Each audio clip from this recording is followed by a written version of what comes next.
Isang maling basa, isang maling kasal, at isang napakalegendaryong na Patrick moment. Sa sobrang dami ng imbitasyon ngayon, kasal, binyag, birthday, reunion, minsan talaga, isang maling basa lang. Pwede ka nang mapadpad sa maling event. At yan mismo ang nangyari sa komedyanteng si John Fair.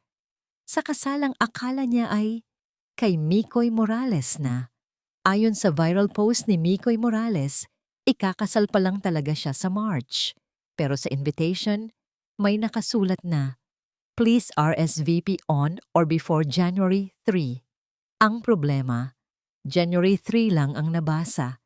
Hindi na umabot ang RSVP, hindi na umabot ang on or before, at lalong hindi na umabot ang March pa. Kaya ayun, January 3, 4 p.m., Don Bosco, Makati. Present na present si John Fair. Pagdating daw niya sa simbahan, napansin niya agad na may kakaiba. Lahat ng tao, nakasuit. Mga lalaki, naka-coat and tie. Mga bisita, mukhang sosyal. At siya lang ang nakabarong. Pero bilang isang professional at sanay sa awkward moments, hindi siya umatras. Sa halip, pinagitna pa raw siya sa mga bisita. Mas lalo pa, ginandahan daw ang anggulo ng kuha ng photo at video. Parang special guest talaga. Ang mas matindi, wala siyang kilala. Hindi niya kilala ang bride. Hindi niya kilala ang groom. At mas lalong, iba raw ang hitsura ng groom. Doon na siya kinabahan. Kaya ang ginawa ni John Fair, tumawag siya kay Charis Solomon para magtanong at magkwento. At doon na pumasok ang nakakalokang confirmation. March pa ang kasal ni Oni Mikoy. RSVP lang ang January 3, ibig sabihin, maling kasal ang na-attendan niya. Opisyal na. Kumpirmado, certified, na Patrick siya in real life. Para siyang karakter niya sa Pepito Manaloto.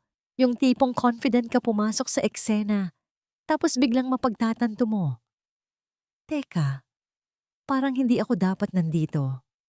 Sa huli, imbes na magalit, tinawanan na lang lahat. Maging si Mikoy Morales, game na game sa kwento at nagpasalamat pa. Advance thank you sa pagpunta, Kuya John. Ikain mo na lang yan ng hotdog. Lesson learned dito? Basahin ang buo ang invitation. Huwag puro petsa lang.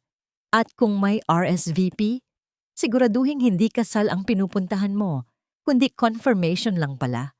Pero aminin natin, kung may isang taong pwedeng makalusot sa maling kasal at gawing comedy gold ang sitwasyon, si John Fair na yan.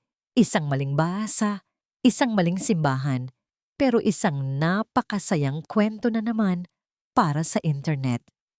At sa susunod na imbitasyon, John, basahin na natin hanggang dulo, ha? Subscribe para sa mga susunod na ulat at chismis. Please click sana